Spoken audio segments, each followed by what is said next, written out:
तारिका phone क्यों नहीं उठा रही? तारिका प्लीज फोन उठाओ। डॉक्टर सालुंखे को फोन करता हूं।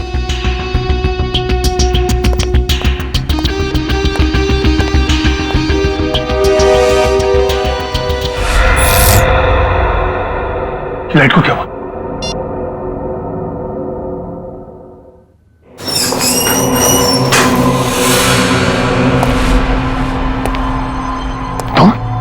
तुम यहाँ क्या कर रहे हो? नहीं, नहीं, मुझे मत मारो। मैं किसी को तुम्हारे 4 घंटे हो गए, तारिका का कुछ पता नहीं चल रहा है।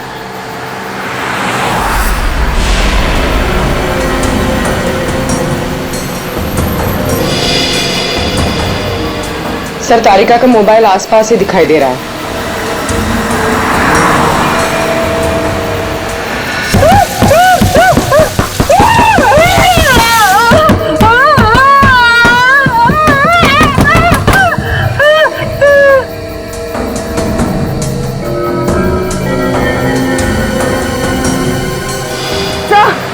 एक मिनट सर, डॉक्टर तारिका की गाड़ी पीछे। काविन,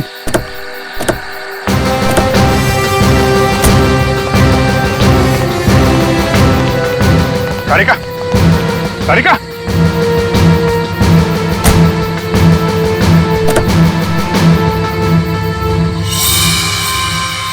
खून।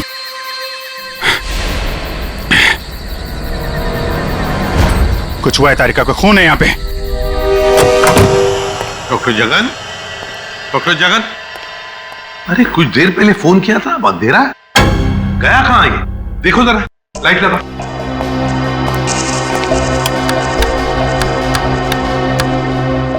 सर, स्विचेस सारे ऑन है। लगता है मेन स्विच ऑफ है। मेन स्विच ऑफ है? कमाल है।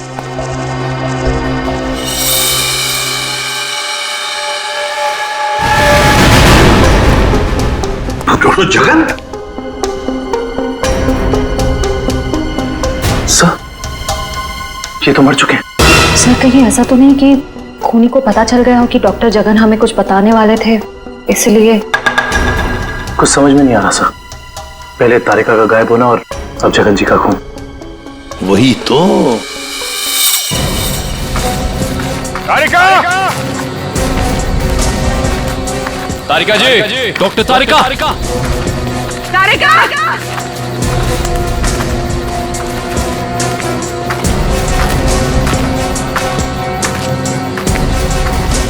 तारिका!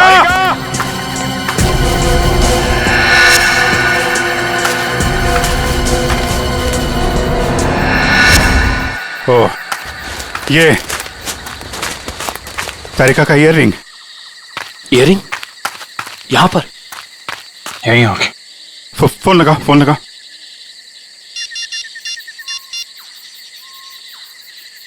सर, घंटी जा रही है सर।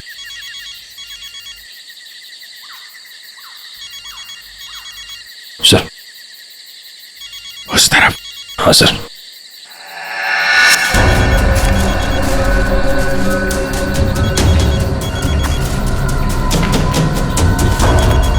सर, घंटी की आवाज काफी धीमी आ रही है।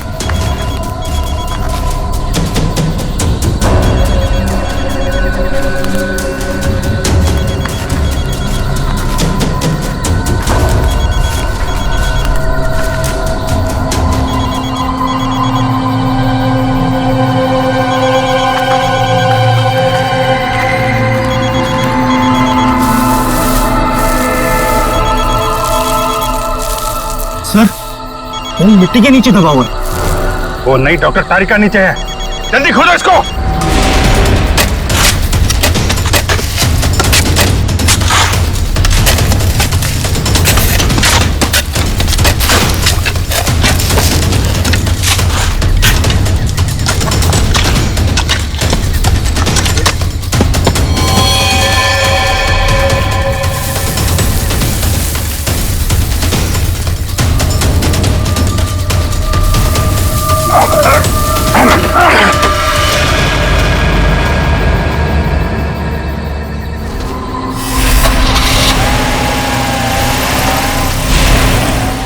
तो ये सब उन लोगों ने उस केस की रिपोर्ट्स के लिए किया है। इस केस ने हमें 3 दिन से उलझा रखा है। समंदर के अंदर बहता हुआ वो लकड़ी का टुकड़ा और उसके साथ वो आदमी की खोपड़ी। लगता है कोई बड़ी मछली फंसी है जाल में। खींच खींच, अरे ये तो कोई लकड़ी का टुकड़ा फंसा हुआ है जाल में। खींच, अरे जल्दी निकाल, नहीं तो जाल फट जाएगा। खींच। ये काई हमें ये बताती है कि ये लकड़ी और ये खोपड़ी काफी बरसों से समुद्र में अपना डेरा जमाए हुए थी। फिर तो सालुंके साहब ये भी पता चल जाएगा कि ये खोपड़ी समंदर के किस भाग में थी, और साथ ही साथ पक्के तौर पे ये भी पता चल जाएगा कि कितने समय तक थी। हाँ, पता चल सकता है। तारिका, एक काम करो, इस खोपड़ी पर से जितने भी बैक्टीरियाज मिले हैं उनका अच्छी तरह से एनालिसिस करो। इससे उनकी उम्र का पता लगेगा और बाद में हम इस खोपड़ी का रिकंस्ट्रक्शन करेंगे। सॉरी डॉक्टर सालुंके, थोड़ा लेट हो गया। अरे यार, एनीवे कोई बात नहीं। बस ये है वो समुद्र से बहती हुई लकड़ी जिसके बारे में मैंने आपको बताया था। Please check it.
अरे वाह सर, लकड़ी में से तेल निकलने लगा। इसका मतलब ये है कि ये लकड़ी समुद्र के उस हिस्से में थी जहां बहुत सारा तेल बिखरा हुआ था, और उसी में से कुछ तेल इस लकड़ी ने सोख लिया। सर, पानी में इतना तेल के लकड़ी ने सोख लिया कैसे? कई बार ऐसा होता है ना कि कोई तेल से भरा हुआ जहाज अगर समुद्र में डूब जाए तो उस जगह समुद्र में तेल ही तेल हो जाएगा। शायद वैसा ही हुआ होगा। अब मैं ये लकड़ी जलाता हूँ। वो क्यों?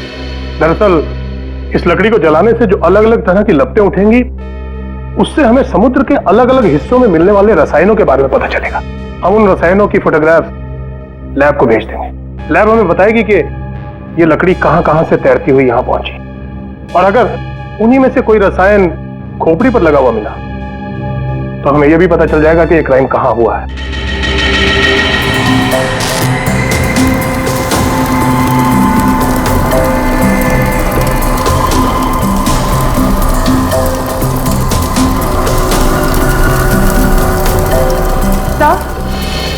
सर, इस खोपड़ी में मिले समुद्री बैक्टीरिया और एल्गी की उम्र लगभग 7-8 साल है। 7-8 साल से समुद्र में? तो इसका एक ही मतलब है कि ये खोपड़ी जिस आदमी की है उसकी मौत समुद्र में 2005 में हुई है। 2005। उन रिपोर्ट से हमें पता चल सकता था वो खोपड़ी कहाँ थी, कहाँ से बह के आई थी। कोई तो है लेकिन जो ये नहीं चाहता कि सीआईडी इस केस की तह तक पहुंचे। किसी के चाहने या ना चाहने से सीआईडी नहीं रुकती।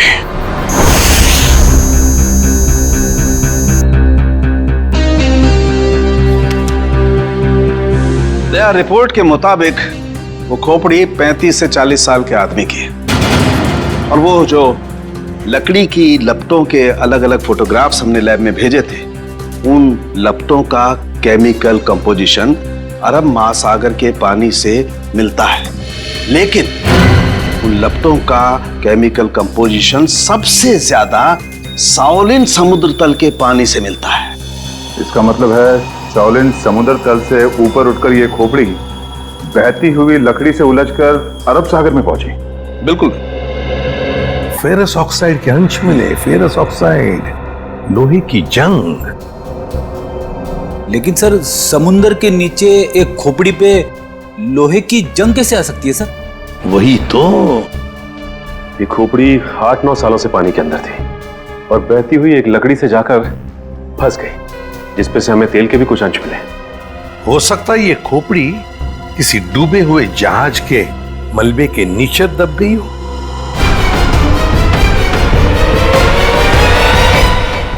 डूबा हुआ जहाज, पता लगाना पड़ेगा पिछले 7-8 सालों में उस समुद्री हिस्से में कोई जहाज डूबा था क्या?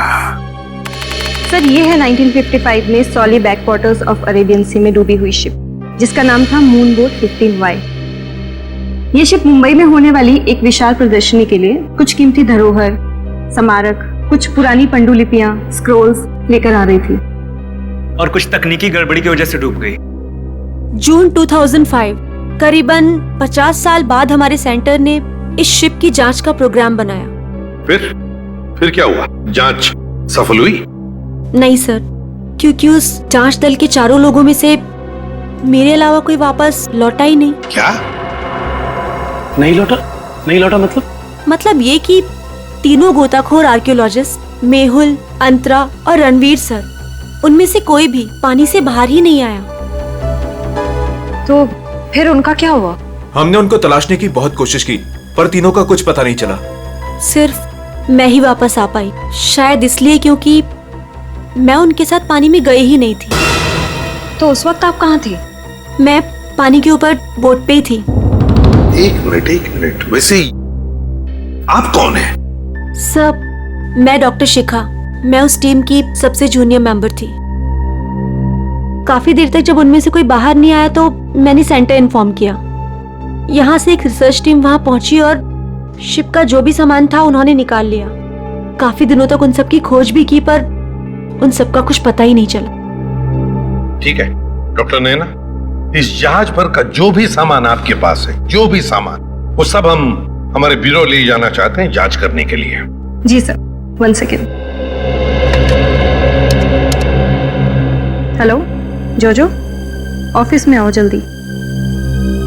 जोजो कौन? सर इन्वेंट्री का इंचार्ज है, जो भी सामान हमारे पास आता है उसका रिकॉर्ड्स वो ही रखता है।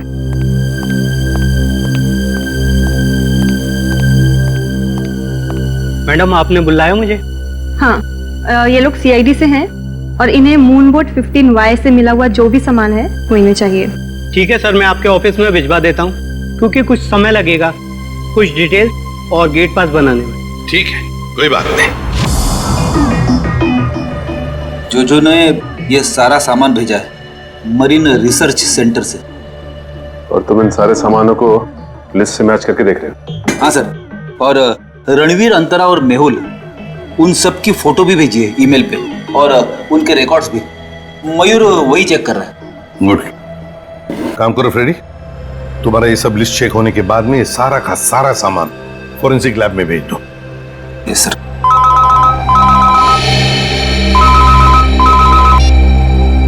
हाँ डॉक्टर तारिका, ओके ग्रेट, थैंक्स सर। उस खोपड़ी का रिकंस्ट्रक्शन हो गया है। डॉक्टर तारिका ने मेल भेजा है फेस इंप्रेशन का। गुड। सर देखो जरा वो चेहरा चेक करो। सर ये रही उस आदमी की शक्ल। मयूर, अब रणवीर, मेहुल और अंतरा, इन तीनों के चेहरे दिखा। सर ये रहे सर। सर खोपड़ी से जो चेहरा बनाया गया है वो मरीन से गायब हुए किसी भी आदमी से मैच नहीं करा। हाँ सचिन, मिल तो नहीं रहा है, फिर भी एक खोपड़ी पर जो चेहरा बना है ना, उसे मयूर हमारे रिकॉर्ड्स के साथ मैच करके देखो।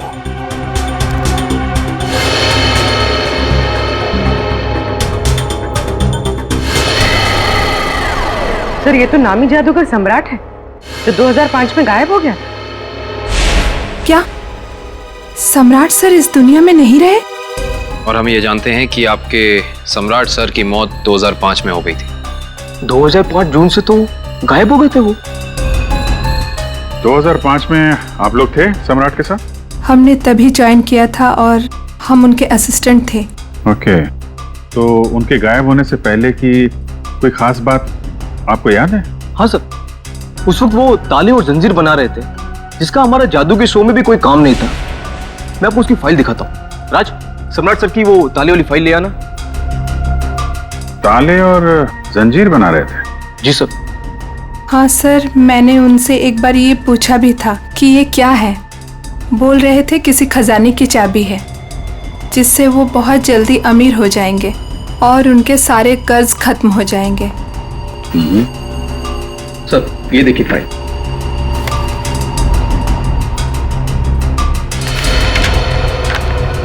सर, ये ताले जैसे दिखते नहीं हैं, लेकिन ये ताले ही हैं।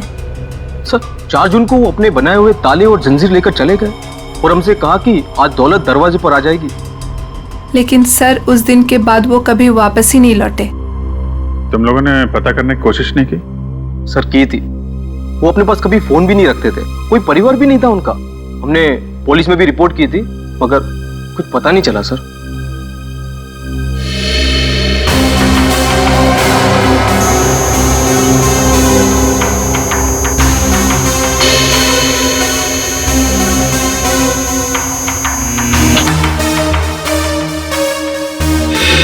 ठीक है, नेक्स्ट।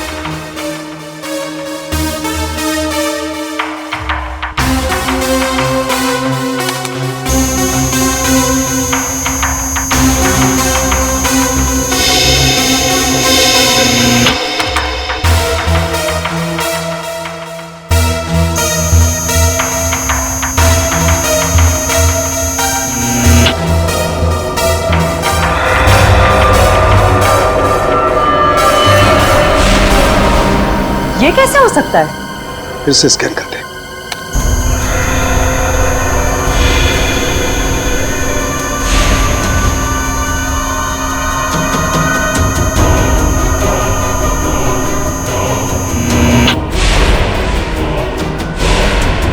माय गॉड, ये क्या चक्कर है? हाँ डॉक्टर साहब, क्या हुआ? आपने अर्जेंटली बुलाया? दया, जहाज में से मिले हुए सभी आर्टिफैक्ट्स, ये सारे धरोहर का कार्बन डेटिंग कर लिया है। ये सभी की सभी चीजें 16वीं शताब्दी की हैं, सिर्फ एक चीज को छोड़कर। ये क्या बात कर रहे हैं? मून बोट में मिली तमाम चीजों में एक चीज 16वीं शताब्दी की नहीं है? नहीं सर, इसका मतलब वो चीज मून बोट की हो ही नहीं सकती? बिल्कुल नहीं हो सकती। और वो कोई धरोहर भी नहीं है, वो है एक छोटा सा हथियार। ये चाकू जो 2002-2003 में बना है।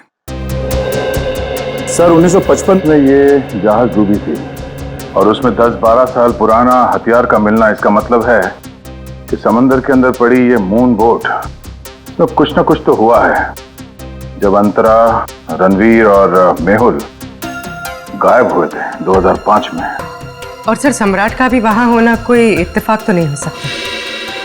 सर, इसका मतलब सम्राट का कोई ना कोई संबंध तो जरूर है उस घटना से जिसमें रणवीर, मेहुल और अंतरा की जान गई उस पानी के अंदर। समंदर के गहराई में वहां जाना पड़ेगा जहां पे इस मून बोट का मलबा पड़ा है।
कहीं चोरी करते वक्त हमें कोई पकड़ न ले। अरे सर, कुछ भी नहीं होगा, टेंशन मत लो।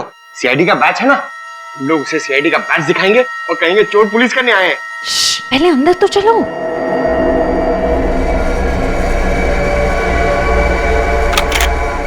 सर सर सर, अंदर आर्काइव्स रूम में से कोई आवाज आ रही है। आप लोग जाओ, मैं आता हूँ। मरेंगे तो साथ में मरेंगे। आपको जाओ ना। सर, वो देखिए, वहां पर कोई है।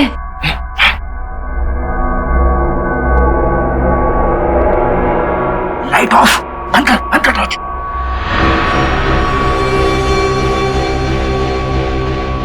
हमसे पहले कोई चोर आ गया टेप चुराने के लिए। एसीपी साहब ने हमसे कहा नहीं कि उन्होंने किसी और को भी टेप चुराने के लिए बोला है।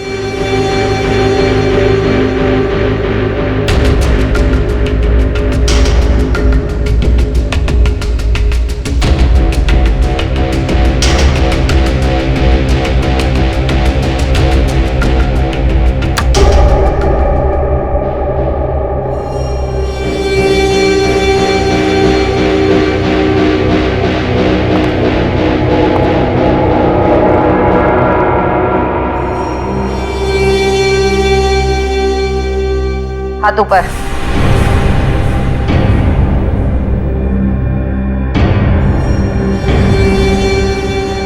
कौन हो तुम? नकाब उतारो।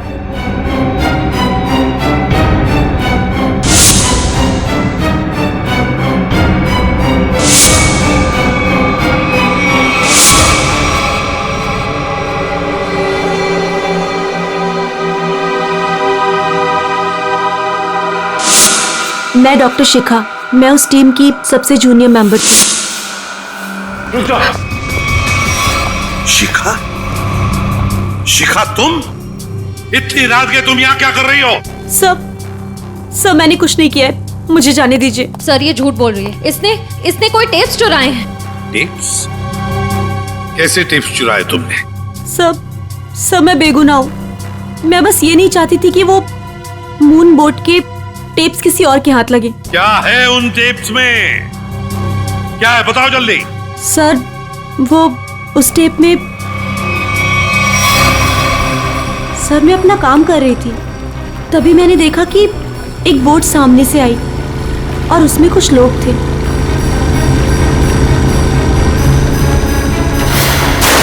सर कुछ समय के बाद उन लोगों में से एक आदमी पानी में चला गया और फिर थोड़ी ही देर के बाद वो ऊपर आ गया।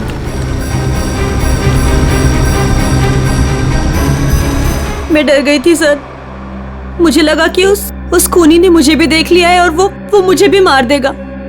मेरी बोट पे भी एक कैमरा था जिसमें सब कुछ रिकॉर्ड हो रहा था। उसी रिकॉर्डिंग के टेप्स लेने आई थी सर। सर इसका मतलब इसने सम्राट का खून होते देखा था, क्योंकि उसी के सर में गोली लगी थी। तुम ये टेप्स पहले भी तो चुरा सकती थी ना, फिर आज ही चोरी करने का क्यों सोचा तुमने? उस वक्त सभी को ये लगा कि ये एक हादसा है, ऐसे में वो टेप कौन देखता। मुझे क्या पता था कि इतने सालों बाद सीआईडी उस दबे हुए केस की फिर से छानबीन करेगी। बहुत बड़ी गलती की तुमने शिखा, जुर्म को छुपाने की। जुर्म छुपाना भी एक अपराध होता है, समझी? अब तो तुम्हें जेल में बैठना पड़ेगा जब तक कानून तुम्हारा फैसला नहीं करता।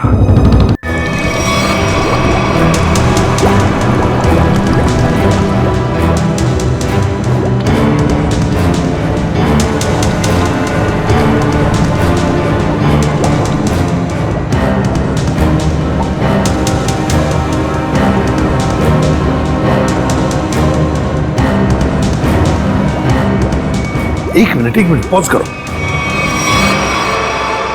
सचिन, जो सामान हमारे पास मरीन सेंटर ने भेजा था उस डूबे हुए जहाज पर जो था वो, उसमें ये मेटल बॉक्स नहीं था, ये संदूक।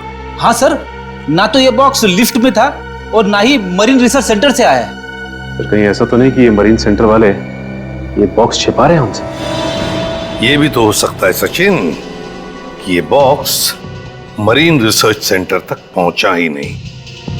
सब फिर ये बॉक्स गया कहाँ और इसके अंदर था क्या? हो सकता है पूर्वी की कीमती सामान हो इसमें, और ये सारा सामान 1955 में महाराष्ट्र के एक म्यूजियम में आने वाला था। म्यूजियम में? तो कहीं ये खून इस संदूक की वजह से तो नहीं हुए? पता लगाना पड़ेगा म्यूजियम से क्या था इस संदूक में। मुझे 1955 के कार्गो शिप्स की फाइल्स चाहिए।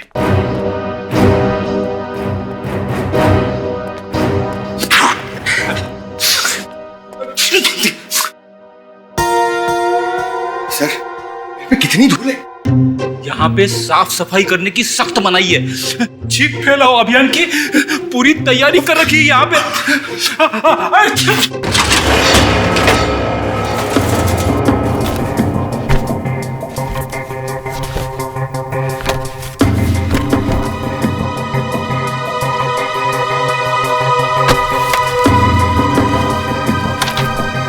सर, ये रही वो फाइल कार्गो शिप वाली।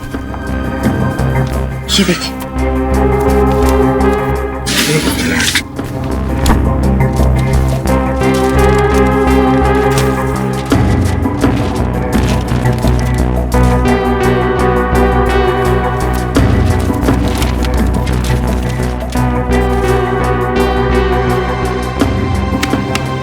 ये देखो, मेटल चेस्ट, संदूक, मुगल जवाहिरात से भरा हुआ संदूक 1955 की लिस्ट में है, लेकिन मरीन रिसर्च सेंटर के इन्वेंटरी में नहीं है।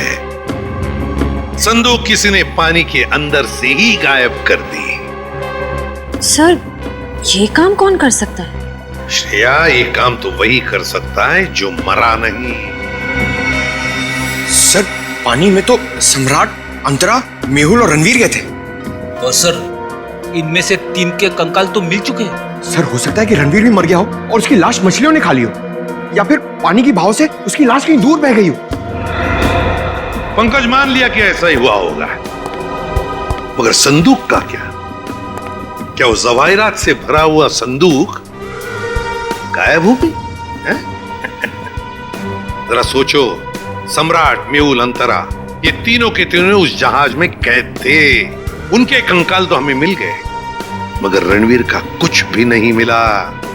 इतना सा निशान तक नहीं मिला रणवीर का। इसका मतलब है कुछ न कुछ तो करके रणवीर वहां से गायब हो गया उस संदूक के साथ। सब किया हुआ रणवीर का ही है।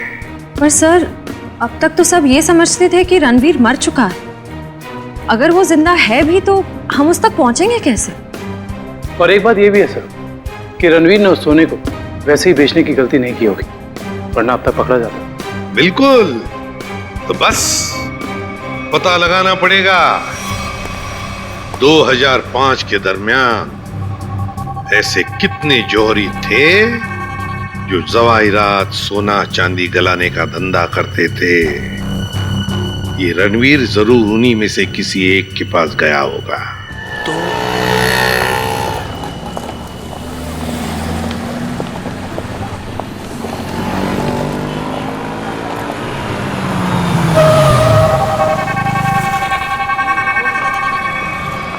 हाँ सर, हम लोग पूरी कोशिश कर रहे हैं सर, अभी तक तो कुछ मिला नहीं सर। आप कुछ पता चला सर? हम लोग यहाँ पता कर रहे हैं सर, अगर आप कुछ पता चला तो हम आपको बताते हैं सर। आइए आइए सेठानी जी, इससे पहले कि वो आ जाए, आइए इसको तो मैं ऐसे बंद कर देता हूँ। गलती हो गई। आइए आइए, बोलिए क्या काम है? यही है। बहुत खतरनाक जगह है ये, उतरते ही पीछे लग गया एक। नहीं समझे, मैं समझाता हूँ।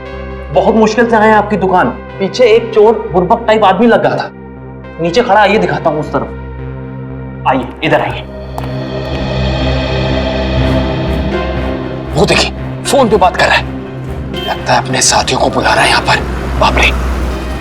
आप रुकिए, मैं अभी पुलिस को फोन करता हूँ। हाँ पुलिस? नहीं नहीं नहीं। अरे सेठ जी सेठ जी सेठ जी, अरे आप तो कच्चे खिलाड़ी निकले। अरे पुलिस को फोन नहीं करना, लोग बैठे। हमारा जो माल है ना ये वाला अलग किस्म का है। अलग किस्म का? बताऊंगा नहीं, दिखाऊंगा। आइए सेठानी जी कम।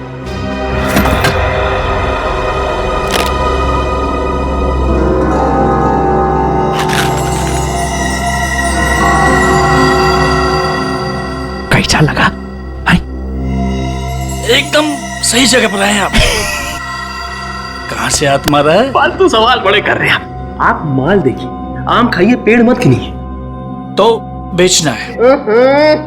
सेठानी जी कह रही है बेचना नहीं है। तो खरीदना है? खरीदना भी नहीं है। तो फिर गहनों के बदले गहने लेने हैं? तो फिर आप लोग क्यों आए हुए यहाँ बाजार में? मासूम है, इधर देखिए, हम ये चाहते हैं कि आप इस सामान को पिघला दें। जब बाजार बढ़े, रेट बढ़े, हम धीरे धीरे हौले हौले प्यार से बेचे के पैसे कमाएंगे। आपका काम हो जाएगा, लेकिन आपके काम के डबल रेट लगेंगे। अरे सेठ जी डबल रेट क्यों? कोई बात नहीं, ये काम पहले किया ना। अरे कैसी बात करते हो? बहुत बार किया, और ये जो आप लेकर आए हैं ये तो चिल्लर है। 2005 में तो हमने मुगल काल के बने हुए अरबों रुपए के गहने और कीमती धरोहर को गलाया था, और किसी को कानों कान खपत तक नहीं होने दी थी। पूरे 4 दिन तक चलता रहा था ये काम। आइए मेरे साथ।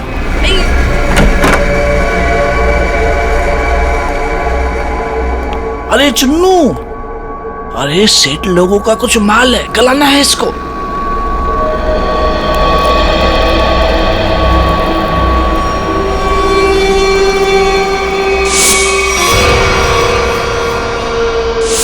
कितना माल है साहब?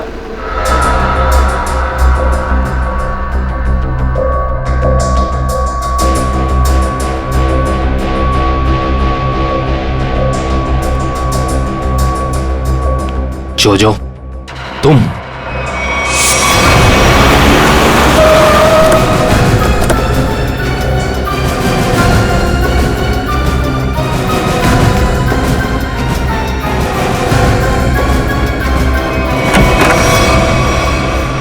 अरे आप कहीं जा रही हैं क्या? हम लोग तो चाय नाश्ते से लेकर डिनर तक का प्रोग्राम बना के आए थे। क्या बात है, आप ऐसे क्यों देख रही? लगता आपने हम सीआईडी वालों को पहचाना नहीं। नैना जी, माफ करिए, आपके दोस्त जो हमारे साथ नहीं आए, लेकिन उन्होंने आपके यहाँ का पता दिया हमें। जोजो ने? पर क्यों? क्योंकि समंदर से निकली कीमती चीजें मरीन सेंटर से गायब करके बाजार में बेचता है वो, आपके साथ मिलके। मेरे साथ? क्या मजाक कर रहे हैं आप लोग? देखिए मैडम, आपका सारा कच्चा चिट्ठा हमारे पास है। बेहतर यही होगा कि आप खुद ही बता दीजिए। मैंने ही समंदर से मिले मुगल जवाहरात लिए थे। और कौन कौन मिला है तुम्हारे साथ इस काम में? कोई नहीं था सर।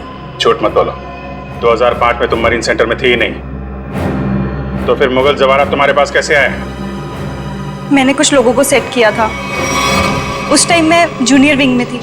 क्या बात है, आप समंदर में गई नहीं, सम्राट का खून आपने किया नहीं, तो फिर कौन है ये जो आपकी मदद कर रहा है? सर मेरे साथ थे कुछ लोग। साथियों के नाम तो होंगे ना?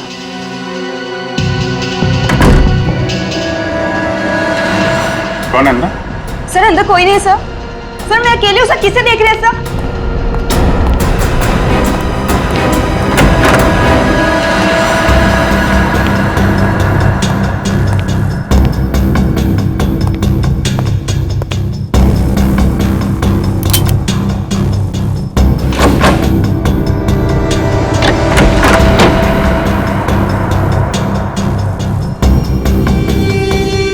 कौन है? बाहर आ जाओ, बाहर आओ चुपचाप।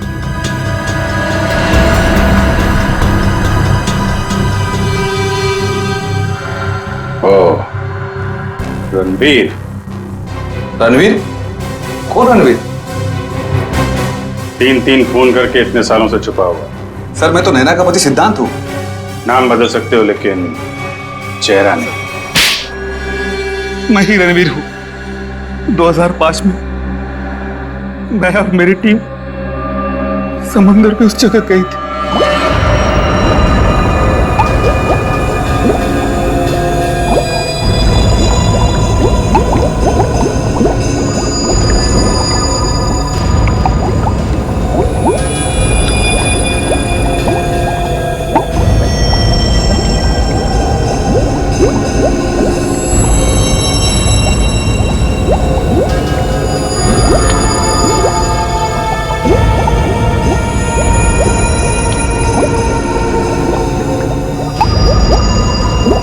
उस चेस्ट के बारे में सिर्फ मैं जानता था और कोई नहीं, इसलिए मैंने सम्राट के साथ मिलकर एक प्लान बनाया। और सर मैं चेस्ट लेकर पानी के रास्ते बाहर आ गया।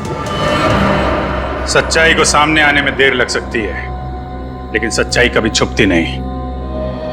सम्राट को उसके किए की सजा तुमने दे दी, लेकिन तुम्हें सजा दिलाने के लिए सम्राट की खोपड़ी खुद पानी के बाहर आई। तुम दोनों को तुम्हारे किए की सजा कानून जरूर देगा, शायद फांसी होगी।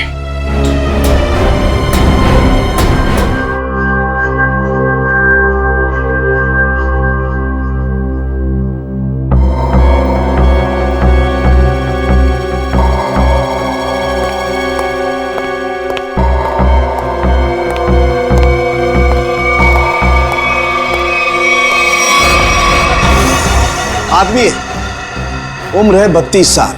हाल ही में इसे दिल का दौरा पड़ा है, शायद 2-3 महीने में। शराब और सिगरेट पीने की बहुत बुरी आदत है इसे। मिल्क और मिल्क प्रोडक्ट्स बिल्कुल पसंद नहीं करता है। और तकदीर वाला है, शादी नहीं की इसने। सर लगता है बोलती बंद हो गई।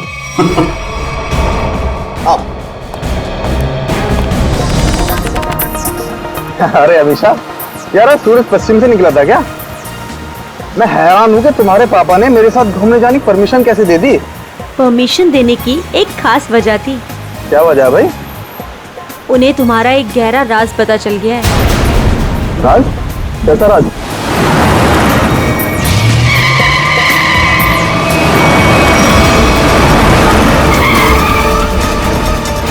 वो लगता है बड़ी जल्दी में है। जाने दो उसे। चल यार जा जा।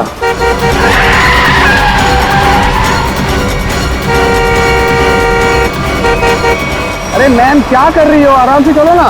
गाड़ी के ब्रेक्स काम नहीं कर रहे।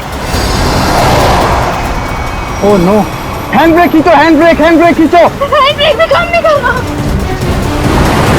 शौर्य, आगे का रास्ता बहुत खराब है, कुछ करो। एक काम करो, गाड़ी की स्पीड स्लो करो, कूद जाओ। मैं नहीं कूदूंगी, डर लगता है मुझे। मैं नहीं कूदूंगी। अपनी जान बचानी है तो कूद जाओ। नहीं, मैं नहीं कूदूंगी। मरने से अच्छा है जान बच जाएगी तुम्हारी, कूद जाओ। नहीं, मैं नहीं कूदूंगी, मुझे डर लगता है।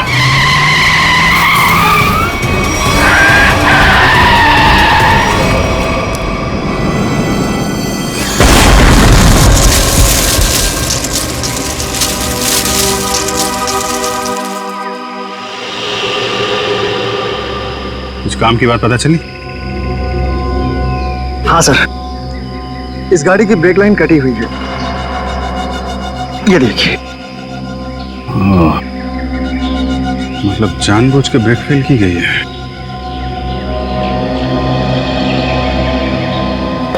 अरे यार डांस मत कर, काम कर। गरम।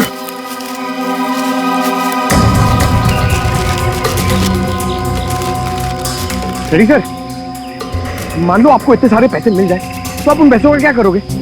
वाइफ से पूछ के बताऊंगा। वाइफ से पूछ?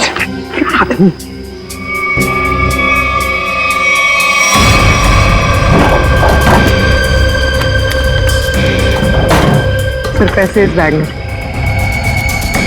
इतने सारे रुपए लेके ये जा कहाँ रही थी? एक बार होश में आ जाए तो आगे की कहानी पता चले। सर, ये तो अच्छा हुआ ये दोनों उस वक्त यहाँ थे, नहीं तो पायल की जान भी जा सकती थी। ये बात तो है, आप लोगों ने अच्छे नागरिक होने का हक अदा किया है। Thank you sir. मेरी गाड़ी की डिक्की में लाश? किसकी? किसकी हो सकती है? ये सवाल हम तुम्हें पूछ रहे हैं पायल, वो लाश किसकी थी? विश्वास कीजिए मेरा, मैं नहीं जानती कि मेरी गाड़ी की डिग्गी में वो आदमी कहां से आए। और वो 1 करोड़ रुपए, उसके बारे में तो तुम जानती होगी, हैं?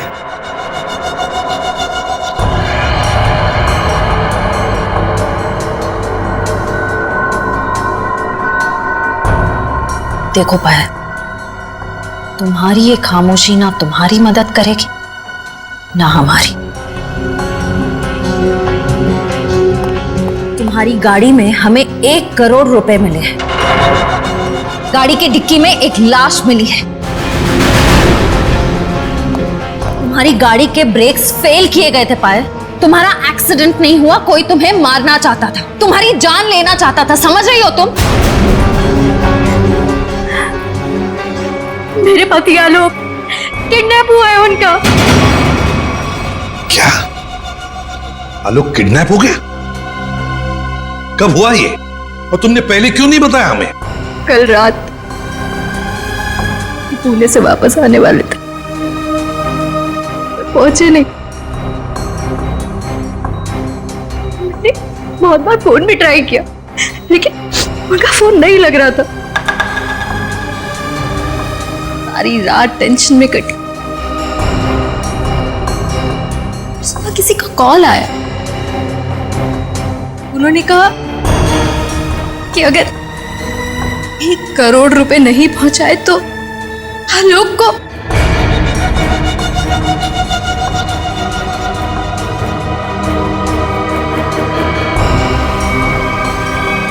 कहीं वो लाश आलोक?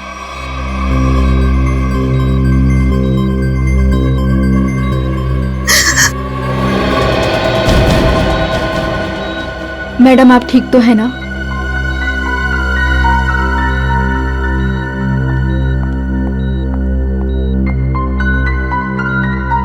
पहले एक बात बताओ, उन किडनैपर्स ने तुम्हें पैसे लेकर कहां पे बुलाया था?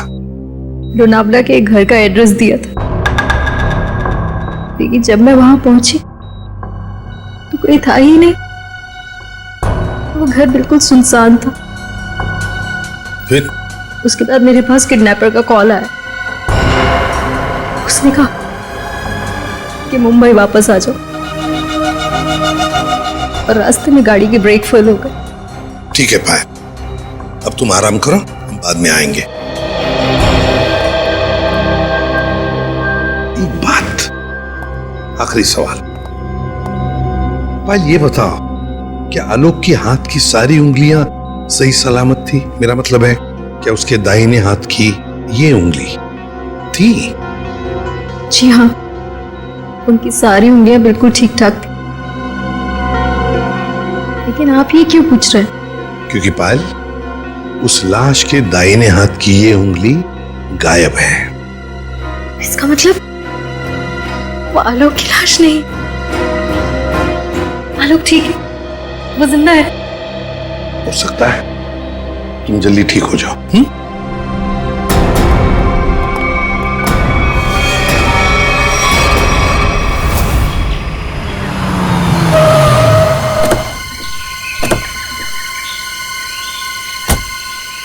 सर, पायल का फोन चेक कर लिया, उसे वाकई कॉल आए थे।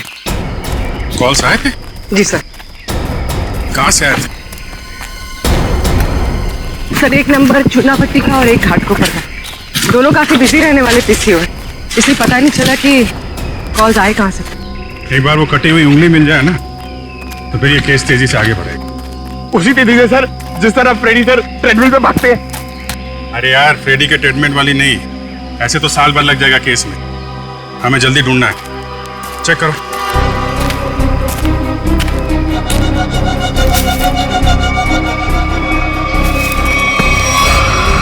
सर, सर मुझे लगता है कि कार जब खाई में गिरी तो इम्पैक्ट इतना जबरदस्त था कि कार की डिक्की अपने आप खुल गई और लाश की उंगली कट गई। हो सकता है। कार की डिक्की में उंगली तो मिली नहीं। इसका मतलब ये साफ है कि उंगली यहीं कहीं है, इसी जंगल में। ध्यान से ढूंढो।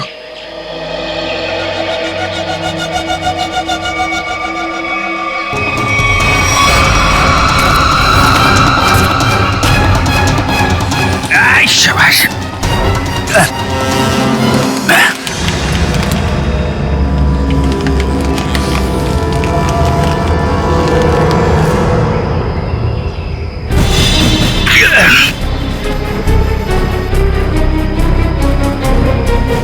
सर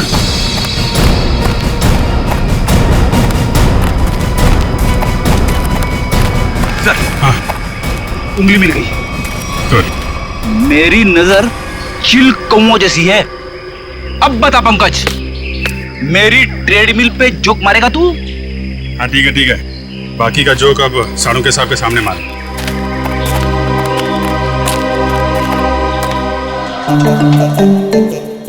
क्या होगा भाई? क्या घुसफुस क्या हो रही है? सानू के साथ आप फेंक तो नहीं रहे? नहीं, नाखून देख के कोई इतना सब कुछ कैसे बता सकता है? ला अपने नाखून दिखाओ। दिखा ना। ला तुम्हारा दो। पर इसके लिए उंगली तो नहीं काटनी पड़ेगी ना? काटनी तो पड़ेगी लेकिन कोई बात नहीं, अभी वो वैसे ही बता दे। करना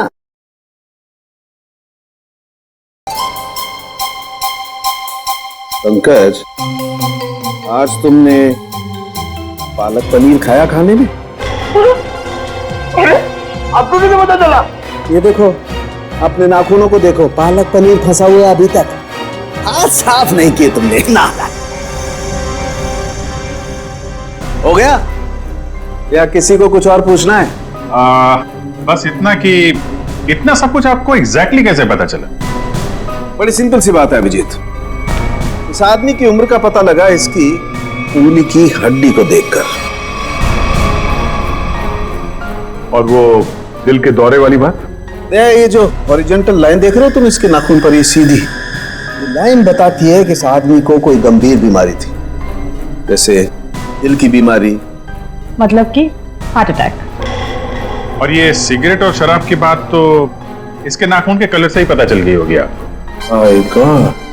सर ये बताइए ना कि वो दूध नहीं पीता था, ये आपको कैसे पता चला? देखो पंकज, यहाँ देखो, इसके नाखून में यहाँ ये जो सफेद सा पैच है ना, ये बताता है कि इस आदमी को कैल्शियम की कमी थी। और कैल्शियम की कमी तभी होती है जब इंसान दूध या दूध से बनी हुई चीजें नहीं खाता है। सालू के साथ सबसे बड़ी बात, नाखून देख के आपको यह कैसे पता चला कि इस आदमी की शादी नहीं हुई है? मजाक था। अरे मजाक था यार, काम ही काम करेंगे, मजाक नहीं करेंगे। हाँ? मैं चेक करो।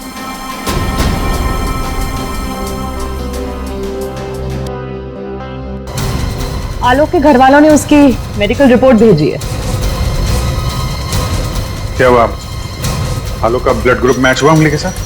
नहीं, उंगली का ब्लड ग्रुप है ए नेगेटिव और आलोक का है ए पॉजिटिव।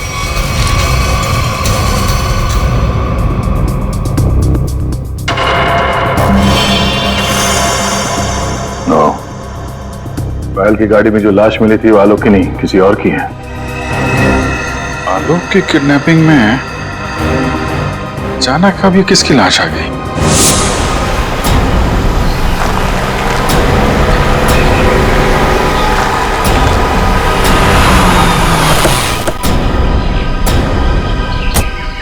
वाला घर यही है जहां पे पायल आई थी। घर का कोना कोना छान मारो। सर अंदर कुछ नहीं मिला सर। मतलब पायल को यहाँ बुलाना एक बहुत बड़ी साजिश थी। ये देखा तुम लोगों ने? उस रात पायल ने अपनी गाड़ी यहाँ खड़ी की है। पायल गाड़ी से नीचे उतरी, अपने पति को ढूंढने के लिए बंगले के मेन गेट की तरफ भागी।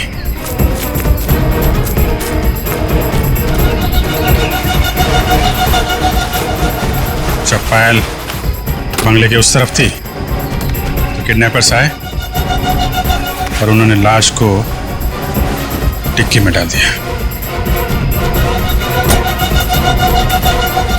और उसी वक्त एक किडनैपर ने गाड़ी के ब्रेक फेल कर दिए।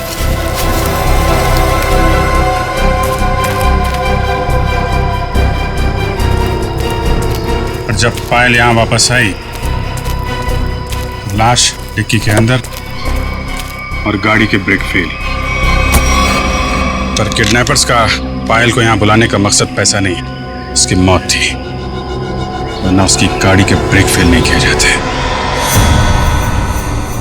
पता है एक ज्योतिषी ने मुझसे क्या कहा था कि आज मुझे मेरे सपनों का राजकुमार मिलने वाला है, जो बहादुरी वाले काम करता होगा, जो दिखने में लंबा चौड़ा और गोरा होगा। एक्सक्यूज मी, हम लोग सीआईडी से। सीआईडी से? मतलब बहादुरी वाला काम करने वाले?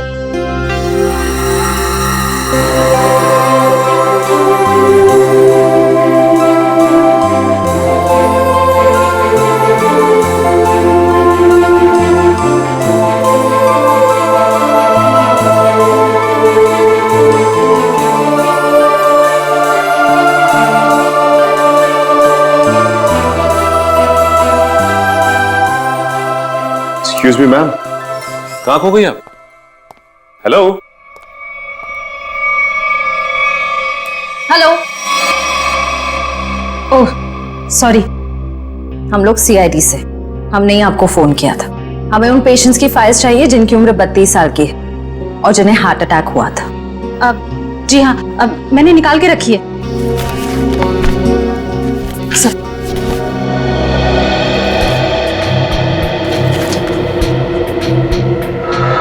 तीन मरीज मिले हैं, इनमें से 2 के ब्लड ग्रुप है ए पॉजिटिव और एक का है ए नेगेटिव। नाम है आर्यन और कटी हुई उंगली का ब्लड ग्रुप भी ए नेगेटिव है। इसका मतलब है ये लाश आर्यन की ही है।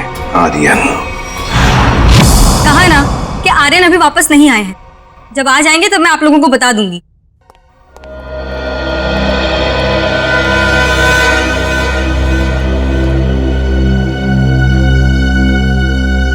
ये आर्यन का घर है ना? जी। आप? जी मैं उनकी असिस्टेंट रीटा। और आप लोग? सीआईडी। सीआईडी? कुछ हो गया है क्या आर्यन को?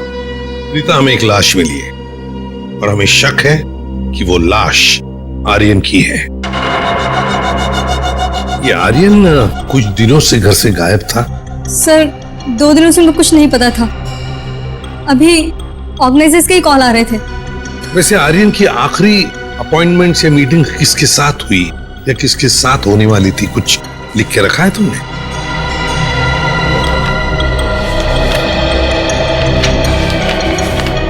सर पहले वो के रिकॉर्ड्स के मालिक से मिले, फिर अपने बैंड के साथ रिहर्सल की, उसके बाद वो पायल के साथ लंच पे गए और फिर एक मिनट।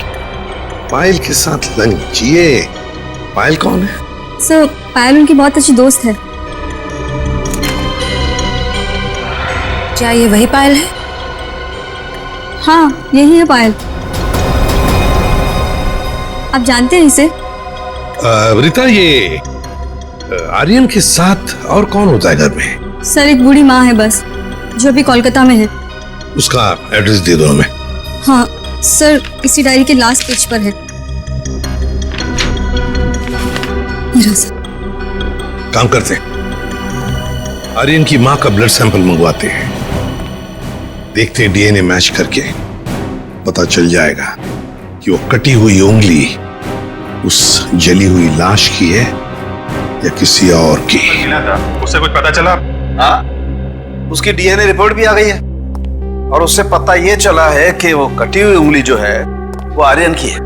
ये कटी हुई उंगली आर्यन की है ये तो साबित हो गया था, तो जरूरी तो नहीं है ना कि लाश भी आर्यन की हो। हाँ? आपको लाश का डीएनए तो मिला नहीं है। यही तो मैं कब से ढूंढने की कोशिश कर रही हूँ दया, कि कहीं कोई ठीक ठाक स्थिति वाला टिश्यू भी मिल जाए। और आंसू पोंछने के लिए कोई टिश्यू पेपर भी नहीं मिला। मजाक का टाइम है ये? दिखने रात तारिका जी कितनी परेशान है, काम धाम कुछ नहीं और तो चलो एक पल के लिए मान लेते हैं कि कटी हुई उंगली के साथ साथ ये लाश भी आर्यन की। अब सवाल ये उठता है कि आर्यन की लाश पायल के कार में कैसे? अरे सर, आर्यन की असिस्टेंट बता रही थी ना कि आर्यन और पायल बड़े अच्छे दोस्त थे। अच्छा अच्छा अच्छा, ये चक्कर है, पति पत्नी और दोस्त। पायल जी, घर पे भी दवाइयाँ टाइम से लेते रहिएगा, जल्दी ठीक हो जाएंगी। थैंक यू सिस्टर, बहुत ख्याल रखा है आपने मेरा। Thank you very much.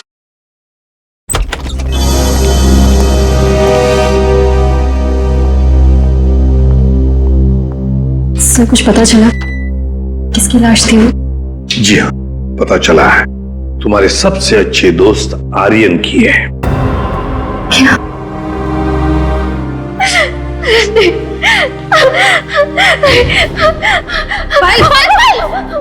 पायल, संभाल, आओ इधर बैठो, आराम से, ध्यान से बैठो इधर।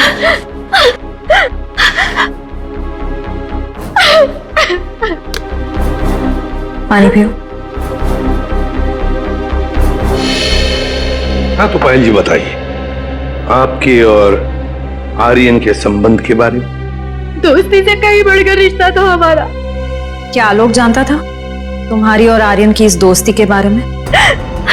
नहीं, आलोक को पड़ी ही कहाँ थी मेरी जिंदगी में क्या होता है क्या नहीं होता है उसे कोई फर्क नहीं पड़ता था। बहुत जल्दी अलग होने वाले थे हम लोग। फिर मेरी मुलाकात आर्यन से हुई, फिर से जीने लगी थी मैं। आलोक को मालूम नहीं था कहीं आर्यन का पत्ता आलोक ने तो नहीं काटा। अपनी नकली किडनैपिंग की, आर्यन को मारा और फिर उसकी लाश को पायल की गाड़ी के डिक्की में रख दिया और फिर पायल की गाड़ी का ब्रेक काट दिया।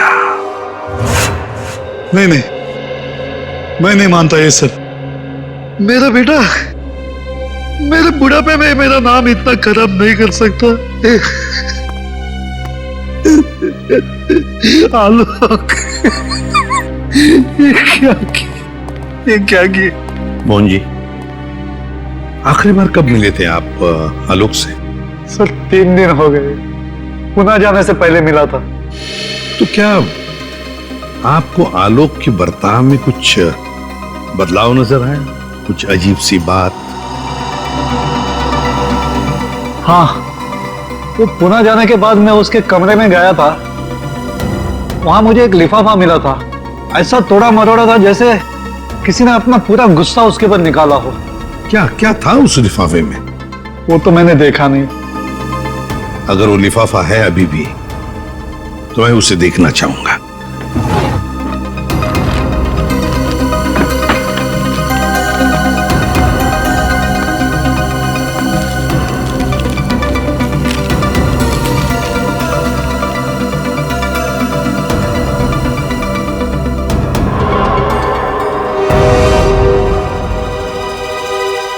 My God!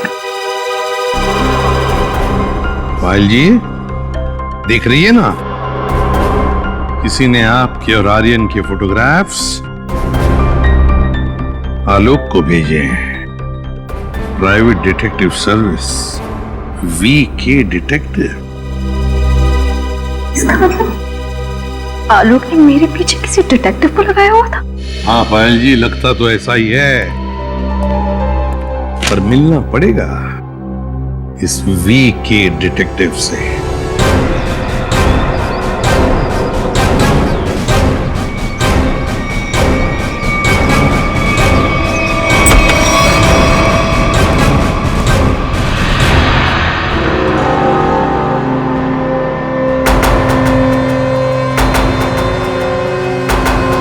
Manish, detective Manish. ठीक पहचाना आपने। क्या करें, डिटेक्टिव का पेशा ही ऐसा होता है कि कुछ भी करना पड़ता है।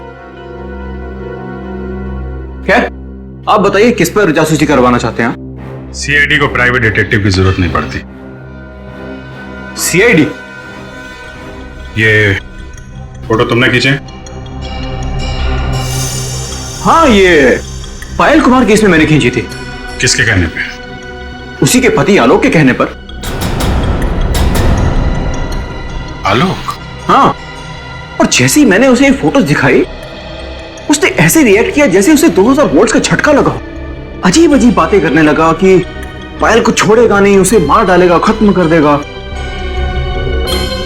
ठीक है Mani, thank you very much. Alok को जो कुछ करना था उसने कर दिया, अब बारी सीआईडी की है। की बात, अब डीएनए मिला ना सर? दया, हम लोग कभी कच्ची बात करते नहीं। फिर भी अगर आप लोगों को कंफर्मेशन चाहिए ही चाहिए तो भैया तारिका खड़ी है ना सामने, पूछ क्यों नहीं लेते? नहीं, तारिका जी ने बोल दिया, इसमें कंफर्मेशन की क्या बात है? नहीं, वैसे कंफर्म ये करना है कि उंगली जो है वो तो आर्यन की है ना? जी हाँ, ये कंफर्म है कि उंगली आर्यन की, और ये भी कंफर्म है कि ये लाश आर्यन की नहीं है। तो फिर ये लाश किसकी है? कहीं ये पायल के पति आलोक की तो नहीं? ये लाश आलोक की है या नहीं, ये बात अब हमें उनके पिता मोहन जी बताएंगे। नहीं नहीं, मैं मर जाऊंगा लेकिन डीएनए टेस्ट के लिए कोई सैंपल नहीं दूंगा। मैं कह देता हूं, कोई सैंपल नहीं दूंगा। आप लोग सोच भी कैसे सकते हो कि मेरा आलोक इस दुनिया में नहीं है? नहीं नहीं, देखो मैं बोल देता हूं। मोहन जी सीधे बैठ जाइए, चलिए आइए, तो मेरी बात ध्यान से सुनिए। अगर आपका आलोक जिंदा है, मैं तो चाहता हूं कि आलोक जिंदा ही हो, मगर इसकी तसल्ली के लिए हमें आपका सलाइवा सैंपल जरूरी है, ताकि हम डीएनए टेस्ट करके ये पता लगा सकें कि आलोक जिंदा है ना? Doctor please sir.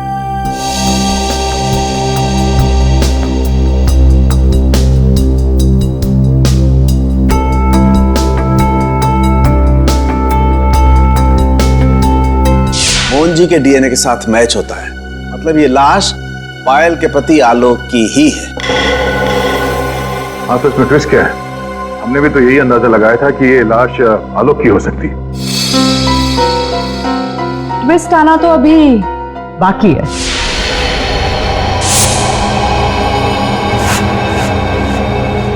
अरे ये क्या? पूरा घर उथल पुथल किया। हाँ, मोहन जी, मोहन जी, पायल! देखो पूरा देखो मोहन जी, पायल! मोहन जी, पायल, मोहन जी, पायल,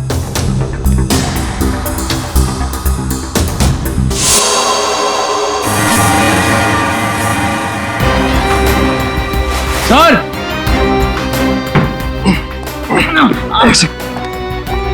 बहुत दर्द हो रहा है। क्या हुआ? दिखता कैसा है वो आदमी? साहब चेहरा नहीं देख पाया उसका, तो उसने चेहरे पे मास्क पहना था साहब, पर हाँ साहब उसके हाथ की एक उंगली कटी हुई थी। उसके हाथ की उंगली नहीं थी? सर इसका मतलब आर्यन जिंदा है? मतलब ज्यादा दूर नहीं गए होंगे। ये कंट्रोल रूम को फोन करो, कहो कि पूरे शहर में नाकाबंदी करें। ये भूरे रंग का ब्राउन कलर का टेम्पो हमें चाहिए ही चाहिए। क्यों कर रहे हो तुम ये सब? छोड़ दो हमें।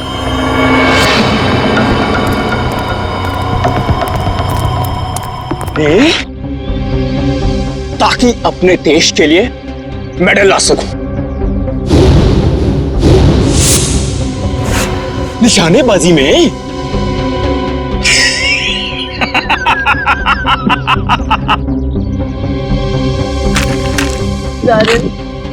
छोड़ दो हमें प्लीज। आर्यन? लेकिन सीआईडी वाले तो कह रहे थे कि आर्यन मर चुका है। अरे ऐसे कैसे? पिताजी की आज्ञा के बिना तो बेटा कुछ भी नहीं करता, और आप चाहते हैं कि आपका आशीर्वाद लिए बिना मैं दुनिया से नहीं नहीं नहीं नहीं नहीं नहीं ओह, मैंने कहा पाए लागू पिताजी। हैं? क्या हुआ? चौंक गए? पिताजी मैं आपका बेटा। याद नहीं आया? अरे आप मुझे और मेरी माँ को कोलकाता छोड़कर आ गए थे अकेले, अभी भी याद नहीं आया? याद आया? हाँ, ये सब उसी का बदला है। माफ करो बेटा, बेटा माफ करो, मैं मजबूर था बेटा।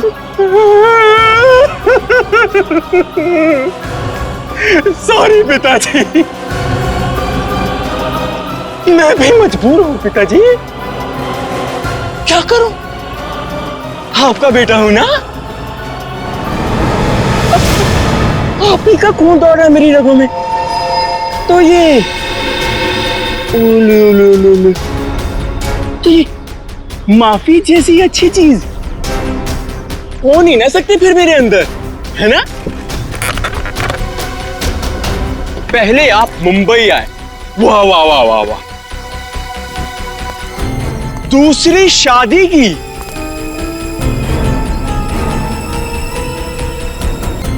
वो भी एक अमीर औरत से। मुझसे ज्यादा प्यार दिया मेरे सौतेले भाई आलोक को,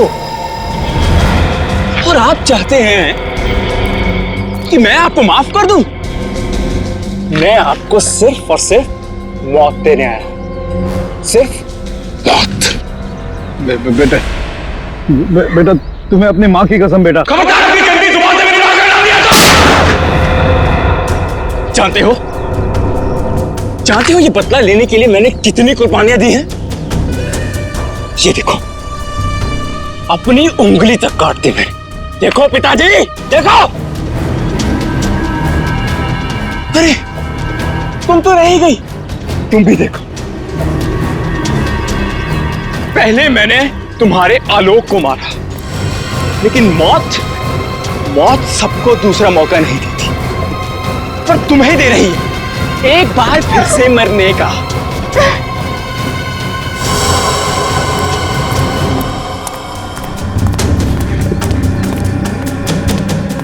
तुम लोग बाहर जाकर जरा नजर रखो, अगर सीआईडी वाले आए तो मुझे खबर कर देना, ठीक है?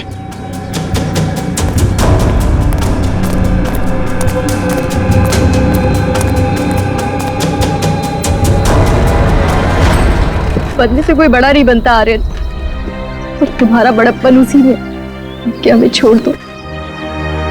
वैसे भी आलोक की मौत के बाद ये जिंदगी सजा से ज्यादा और कुछ नहीं है हमारे लिए। हमें छोड़ने में ही तुम्हारा बदला पूरा होगा। जाने दो, प्लीज जाने दो। वाह, फिलॉसफी है। डायलॉग तो बड़े अच्छे मार लेती हो, है ना? लेकिन इतने भी अच्छे नहीं मारती हो कि एक मुजरिम का मन बदल सके, समझी? अब मरने के लिए तैयार हो जाओ।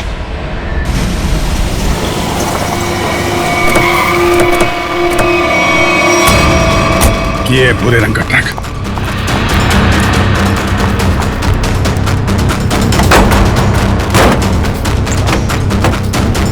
कोई भी नहीं। उस तरफ से।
ओ नो, मोहन जी, मोहन जी, ये तो मर गए। सर, पायल जिंदा लेकिन खून बहुत बह गया। एम्बुलेंस को फोन करो दिव्या, जल्दी से। जी सर। ये आर्यन कहाँ छुप के बैठा है, ढूंढो उसे। सर।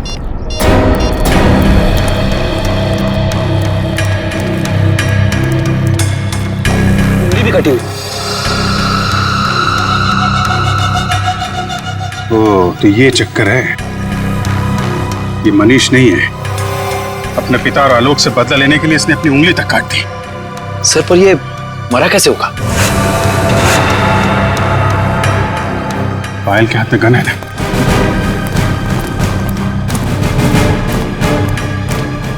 एक बार ये होश में आ जाए तो पता चलेगा क्या हुआ था यहाँ पे।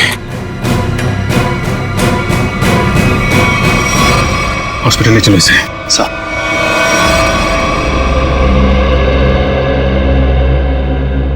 अब कैसी हो पायल? ठीक हूँ सर। वो कहते हैं ना, जिसके सर पे ऊपर वाले का हाथ होता है उसका कोई कुछ नहीं बिगाड़ सकता। बिल्कुल ठीक कहा तुमने, मगर ये सब हुआ कैसे? सर, आर्यन ने पहले मेरे ससुर जी को गोली मारी। नहीं। उसने मुझे गोली मारी। प्लीज आर्यन, मुझे मत मारो। आर्यन प्लीज प्लीज छोड़ दो मुझे। गोली मुझे कंधे पर लगी। उसे लगा कि मैं मर गई। मेरे करीब आया, मैं उठी और उसके साथ हाथापाई हो गई। उस हाथापाई में गलती से गोली चल गई और आर्यन मारा गया।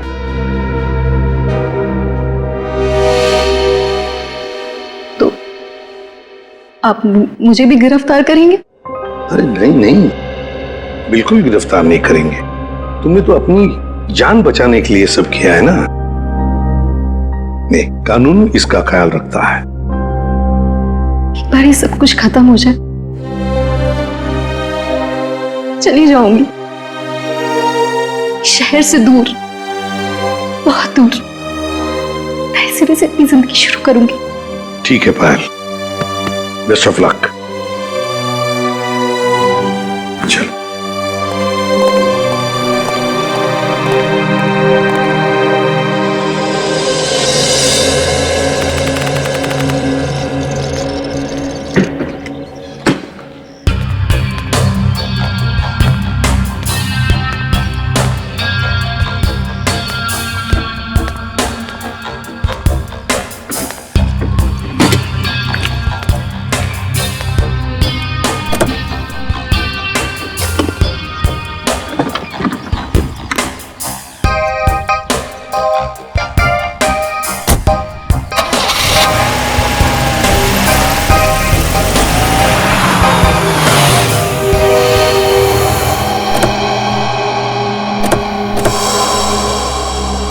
अरे पायल जी, जाने की तैयारियां हो गई? अच्छा हुआ आप लोग आ गए। मैं आप ही लोगों से मिलने आ रही थी। सोचा जाने से पहले एक बार आप लोगों से मिल लो।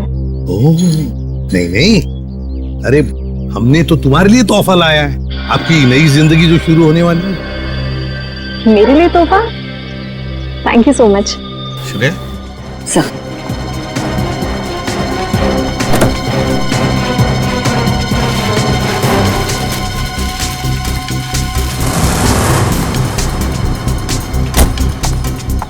तो पायल, कैसा लगा तोहफा? क्यों, तोहफा पसंद नहीं आया? मेरी गाड़ी में गन। क्या बात है, आपने तो गन पहचानी नहीं? पायल जी, ये वही गन है, वही गन जिसमें से गोली चली आर्यन पर और गोली चलाई आपने।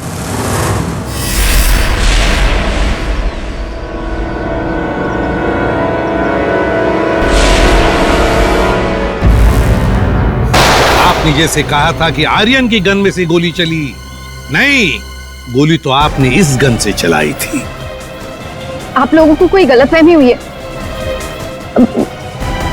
मुझे नहीं पता कि मेरी गाड़ी में कहां से आई। गलतफहमी तो आपको हो रही है पायल जी, अभी दूर करते हैं। सचिन, इनकी गलतफहमी दूर करो।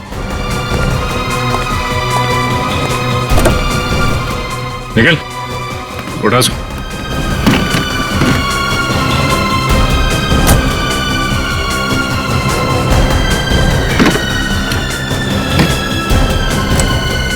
ये देखिए।